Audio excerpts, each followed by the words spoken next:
the NCAA is to make sure that men who have transitioned to be a woman do not share the same locker room as female athletes. Correct. Did you share a locker room with Lia Thomas? Yes, the NCAA, of course, we competed against Thomas, but we were not forewarned beforehand that we would be sharing a locker room with Lia.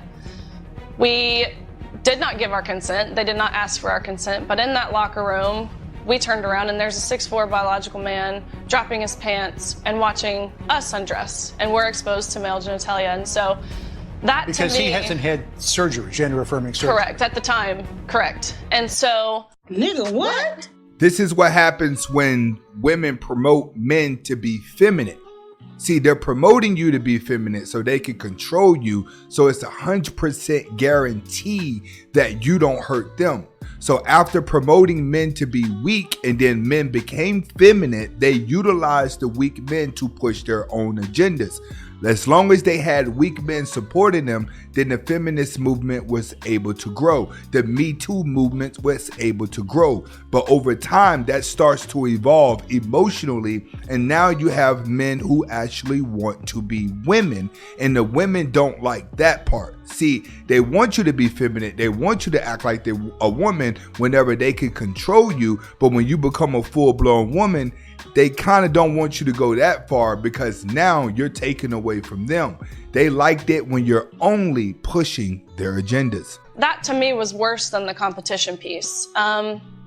Not even probably a year or 2 years ago, this would have been considered some form of sexual assault, voyeurism. But now... And she's right, but you have to understand, women have pushed for these laws.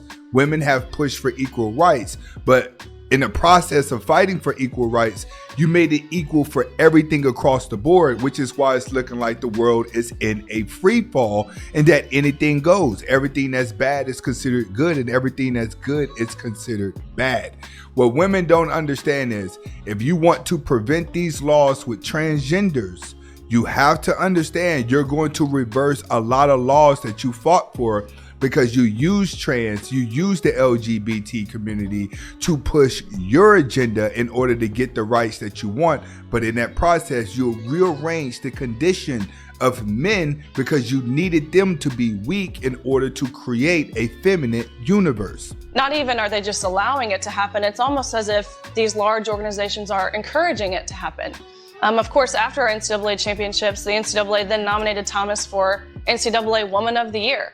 There you go. You ask for equal rights, they're giving you equal rights. The people behind the scenes are pushing this agenda because this is how they feel inside, which is why they don't call it Hollywood. They call it Hollyweird because those are the people who don't have family, have no connection to average people. They find their own world inside of Hollywood, which is where a lot of people can portray multiple personalities, which makes it easy for them to be entertainers. Whether you're making music or whether you're doing film, whenever you're emotionally going through things, you have traumatized backgrounds, it's easy for you to jump in and out of different personalities and in and out of different characters, which is why you see this in Hollywood. When you have women love Hollywood things. They love the type of environment that comes with the entertainment, which is why they like the transgender dudes and which is why they like men that portray them. But what they don't like is when they actually have to treat them as a woman. They want them to pretend to be men so they can control them, but they don't want to treat transgender men like women. So we're celebrating this movement. This isn't something that happened by chance on a one-off basis. They're encouraging men to compete in women's sports. And they are encouraging it, and they're going to continue to encourage it because it's very profitable. We're living inside of a sensitive world. Right now, we are in New World Order. We could say as much as we want that we want to stop these agendas and change the laws. As of right now, there's just too much money being made from it. So we have to adapt as people, whether we like it or not, because once again, we're going through a change of air and life is evolving. Next video, Stephen A. Smith is going to be breaking down why he never got married.